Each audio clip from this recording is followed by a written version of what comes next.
Hola, Scorpio, Sun, Cancer, Moons. Welcome to your 2023 Sun Moon reading. If it resonates, consider a personal pre-recorded or live reading. Just send me an email, a DM, or text me at 646-902-5715. When you view this is when you're meant to see it. It doesn't matter the time of year. And while you're at it, check out your 2022 Sun Moon predictions that are still in my playlist. The first portion of this reading, I'll go over the traits of your Sun Moon combination. I'll lay out the main cards. And then we'll take a quick look at your 2023. The second portion will be the Vimeo link below, where I'll have a deeper interpretation of those cards in addition to a card of advice for 2023. Let's get to it. So Scorpio, Sun, Cancer, Moons, you're very selective about those you allow to get close to you. Trust is important, if not one of the most important factors for you. If that trust is broken, people will see a very different side to you and can count on being banished from your circle forever. You can be confrontational when the situation calls for it, but overall you tend to be introverted and cautious. Friends, family, and home are dear to you, and you forge strong ties and nurture them. Memorabilia and childhood are also very dear to you, and you have fond memories. You're supremely loyal, and if a loved one needs you, you will put everything aside to attend to it. Incredibly imaginative and creative, you could find yourself dabbling in the arts. Sometimes creative outlets or extreme sports is needed to sort out your deep emotions and feelings. Highly intuitive and empathic, you can sense most people's inner workings. This could make you an ideal therapist or in any area that ministers to people. Yeah. Okay, so let's see what's going on. Holy Spirit, angels, divine guides, universe, can you please read your truth, your wisdom, your clarity, and your insight for Scorpio, Sun, Cancer, Moons for the year 2023? What do you see? What do they need to know to reach your higher ground, become closer to the universe and closer to divine? Any messages would be greatly appreciated, and we thank you. What do you see? What do they need to know? Any messages, please? What do you see for January, February, March for Scorpio, Sun, Cancer, Moons? We have the Temperance card in reversed. What do you see for April, May, June for Scorpio, Sun, Cancer, Moons? You have the Two of Pentacles in the upright. Also look me up on Facebook, Instagram. Like, share, subscribe, or consider donating in any of the links below in appreciation of my efforts. Okay, July, August, September, we have the Two of Wands in the upright. So you're going to have decisions in the middle of the year that need to be made. October, November, December. October, November, December. We have the Five of Wands in the reverse. Okie dokie, spooky. All right. I feel that for some reason I'm feeling like there's some sort of competition, something where you need to kind of rise to the top. I don't know if it's a promotion. I don't know if it's in something that you do in an organization. I don't know if it's guiding people. I don't know if it's a sport, but that's what I'm kind of getting. Like you kind of want to get somewhere, I feel, in 2023. But we have the Temperance card in reverse for January, February, March.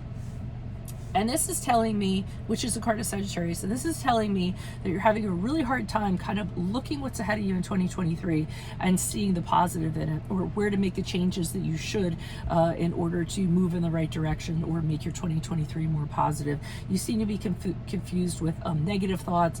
Your feelings are kind of taking you over and disallowing you to kind of see things as you should see them, or better than you should actually see them. So work on your positive mantras, work on anything to kind of uplift you, to kind of not let your feelings and emotions, I guess, guide you in decisions. And I feel like that's really important. Remember that I said that. Kind of try to not let your emotions or feelings guide you in decisions. Don't let your temper get the best of you in decisions, because decisions await you in April, May, June. I see with the Two of Pentacles, and you're going back and forth trying to decide which way you're going to go. Could be in regards to a practical matter, but you're wondering, should I do this, should I do that? And while all this is going on, things are kind of buzzing around you. So a lot of very tumultuous energy, so to speak. I mean, if you look behind them, the waves are behind them. I always think like in the background there's just a lot of stuff going on, and you're very busy and you're trying to figure out even if you have the time for certain things. So I feel like you're multitasking, lot of options, a lot of things going on. And during all of this tornado, you need to figure out what you're going to do, but I feel like you're trying to figure out some sort of balance so that you can do that. And it could be you just kind of trying to balance your emotions. For some of you, you're going to have a really hard time making time for your personal life in April, May, June. You're just going to have to set aside loved ones for a little while you kind of attend to things that you need to in life.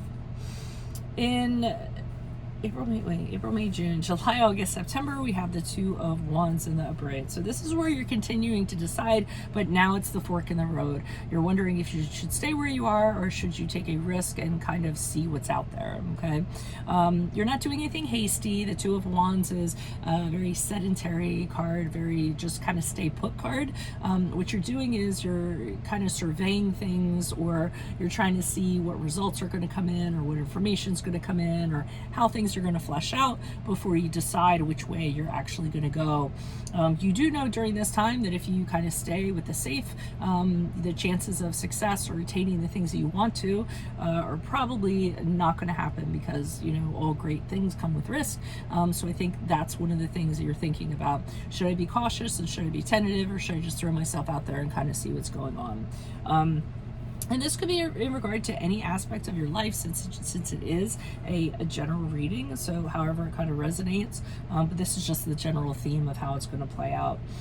In October, November, December, I feel like things actually flesh themselves out, or actually, that's not the word I'm looking for. I mean, it kind of is, but I'm kind of like, they kind of weed themselves out or something like that, because the Five of Wands in reverse is when all the conflict goes away. So I feel as though you had the conflict at the beginning of the year, you had the decisions that you had to make, you kind of thought about them, you tried to do it in a calm way, you tried to do it in a wise way, and I feel as though harmony is restored to your life in October, November, December. No more conflict, no more struggle. There's actually relief after the struggle of the year. Things are really going to kind of settle down, kind of smooth out a little bit at the end of the year. So it's a necessary journey, but it's nice to know that it actually ends well. So that's what I have for you. If it resonates, consider a personal pre-recorded or live reading. Just email, DM me, or text me at 646-902-5715. Otherwise, make sure you click on the Vimeo link below, where we'll have a deeper interpretation of these cards, with these cards in addition to a card of advice for 2023. Also look me up on Facebook, Instagram, like, share, subscribe, or donate in any of the links below in appreciation of my efforts. Otherwise, I will see you in the Vimeo. Adios, Scorpio, Sun, Cancer, Moons. Bye.